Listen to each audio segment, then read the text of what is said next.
सतेज पाटील आणि मुश्रीफ यांच्या मैत्रीचा दोरा तुटला का अशी चर्चा सध्या कोल्हापूरच्या राजकारणात रंगतीये। तुटलेल्या दोरीची गाठ बांधता येते असं मिश्किल वक्तव्य मात्र आमदार सतेज पाटील यांनी केलंय। काँग्रेस पक्षावर लोकांचा विश्वास राहिला नाही बघा। 5 वर्ष त्यांची आमदारकी शिल्लक आहे, तरी सुद्धा त्या राजीनामा देऊन भाजपमध्ये जात आहेत। आता तो नंबर विरोधी पक्ष नेत्याचा कमी करण्यासाठी जात आहेत असं आज मी वाचलं। आता वास्तविक माझ्या मित्र अनेक दिवस आता काय घालून बसले होते, विरोधी पक्षाचं हे घेऊन बसलेले होते। मला वाटते विचारायचं दुर्दैव आहे। नाही, मला वाटतं आमच्या ज्येष्ठ मित्रांनी जरा माझ्यासाठी शब्द टाकावा।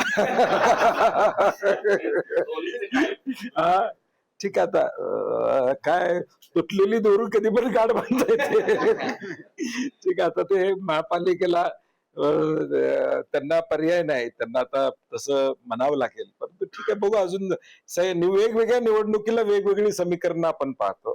त्यामुळे आज तुटलेली आहे, खरं आहे, कारण की महापालिकेला नगरपालिकेला आम्ही एकमेकाच्या विरोधातच त्या ठिकाणी लढलेलो आहोत। त्यामुळे ते म्हणतात ते वस्तुस्थिती आहे, परंतु अजून वेळ आहे, बाकीच्या निवडणुका पुढे आहेत अजून। तर अमरावतीत महायुतीत जागा वाटप ठरलं नाही अशी माहिती भाजपच्या तुषार भारतीय यांनी दिली आहे। युती संदर्भात वरिष्ठ निर्णय होईल तो आम्हाला मान्य आहे असं वक्तव्य तुषार भारतीय यांनी केलंय।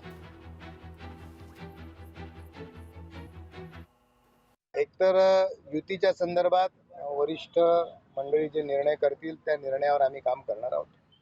पण भारतीय जनता पार्टीने जर म्हटलं की आपल्याला एकला चलोरेच्या भूमिकेत जायचं आहे, तर भारतीय जनता पार्टीची अमरावतीमध्ये संपूर्ण सीट लढायची तयारी ऑलरेडी आहेच, सोबळावर लढायची आणि जिंकायची। पण वरिष्ठ जो काही विचार करतील तो नक्कीच महायुतीच्या विजयाचा करतील, नक्कीच भारतीय जनता पार्टीच्या कार्यकर्त्यांना न्याय देण्याचा करतील। आणि म्हणून आमची दोन्हीही गोष्टीमध्ये विजयाची तयारी आहे, जिंकायची तयारी आहे, लढायची तयारी आहे। लोकशाही मराठी ऐका, पहा, जागरूक रहा।